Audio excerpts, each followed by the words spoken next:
Anabelle Smith, tell me, why are we at the Glass House today?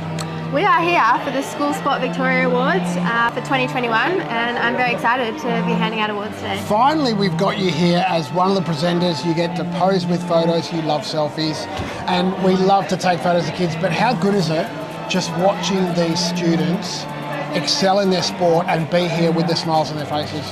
Yeah, I think it's a real credit to them to be able to be here today and celebrate getting through the tough periods of COVID last year, to be able to be a source of inspiration for the kids and to see them get excited to be here as well. It's really special. It's great to recognise their commitment and getting through the tough times of the past couple of years, and then hopefully this will be a nice springboard forward for whatever their career may hold. What was it like in the lead up to Tokyo last year, 2021? It was really challenging. I had to relocate out of Melbourne because of our restrictions here, so I trained in Adelaide for quite a long period of time.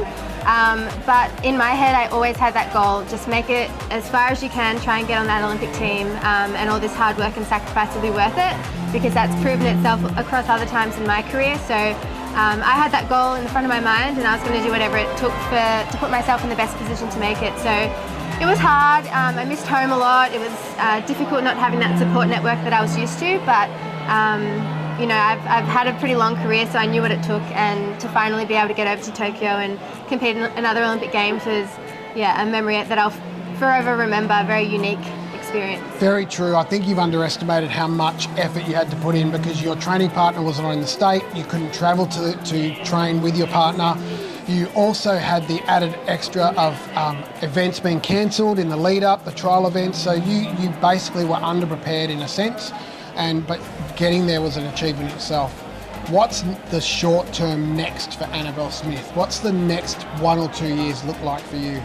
I think for me now, I've overcome so much adversity throughout my career, and I think after Tokyo, with it not going 100%, you know, I wasn't in the event that I'd been training for all that time, but still obviously amazing to be there in a 3-metre individual event. But working through all that, I guess I'm very content with my career, but I also know that there's still a little bit more left in me. So this year in the immediate future is obviously Commonwealth Games, so training towards our trials for that.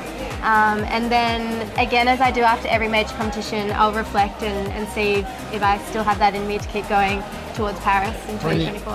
What's long term next for you? We fast forward 5 years from now, 10 years from now, where are we going to see Anabelle's name in lights? Yeah, well, I definitely anticipate that I'll still be working somewhere within sport. I've always grown up loving sport, so definitely see myself sticking around, maybe experimenting in other sports, working within other organisations, but I have so much experience as an athlete that I feel would be wasted if I don't give that back to sport. So maybe you'll see me back here in 5 years' time as an administrator somewhere. Maybe.